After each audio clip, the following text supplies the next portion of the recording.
And I now offer the floor to the representative of the Syrian Arab Republic.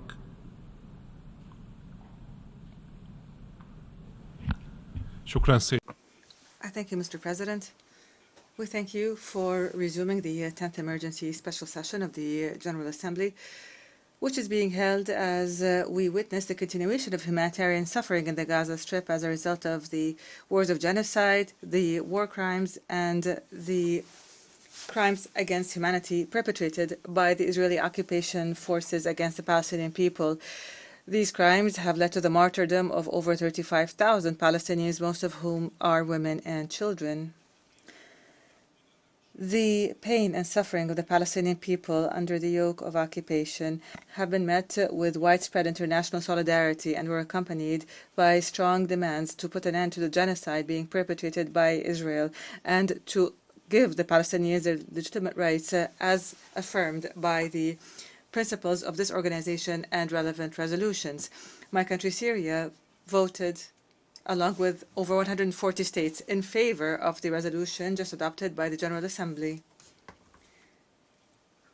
to ask the Security Council to favorably reconsider Palestine's application for full membership in the United Nations in a manner that would support this membership and would do justice to the Palestinian people who are suffering under the occupation. Mr. President, granting Palestine full membership in the United Nations is an entrenchment of the principles of international law and the principles of the United Nations. It is an achievement of rights and a recognition of an inherent and inalienable right of the Palestinian people.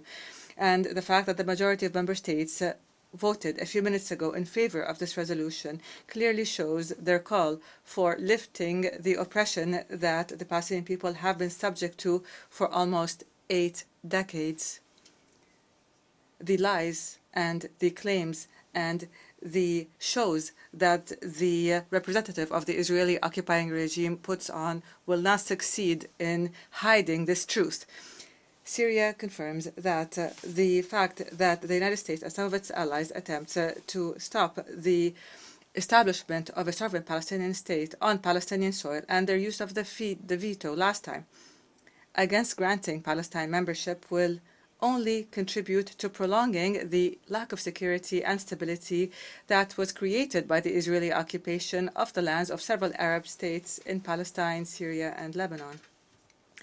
Syria confirms that its vote for the resolution is an expression of its firm and principled position that strongly supports the Palestinian people and their legitimate rights. And this in no way means a recognition of Israel or removing its attribution as an occupier. And here we renew our demand for putting the United Nations resolutions and of relevance into action to put an end to the occupation and to guarantee a full Israeli withdrawal from occupied Arab territories, including the occupied Syrian Golan, and until the 4 June 1967 lines. Mr. President, Syria condemns in the strongest terms the barbaric Israeli attack that continues against the sisterly Palestinian people and the accompanying and repeated attacks on Syrian land and our people in the occupied Syrian Golan. We demand an end to this aggression. Syria condemns the unlimited support that some Western states are offering, with the United States at their forefront. We condemn the support that is being given to Israel as it perpetrates violations and crimes and aggressions in Palestine, in Syria, and Lebanon. And we condemn that it prevents the Security Council from upholding its responsibilities to maintain international peace and security. This shows this Western support for Israel by a handful of Western states. This support shows hypocrisy and double standards in dealing with matters of human rights and with matters on the maintenance of international peace and security and the noble principles and values that have been upheld in the Charter of the United Nations. Syria reiterates its support for the Palestinian people as they struggle to liberate their occupied land. we stress the need to immediately stop the Israeli aggression and to offer urgent humanitarian aid to the people of Gaza and to stop their forceful displacement and eviction. And we warn of the dangers of attacking Rafah, which is the last resort to the people of Gaza.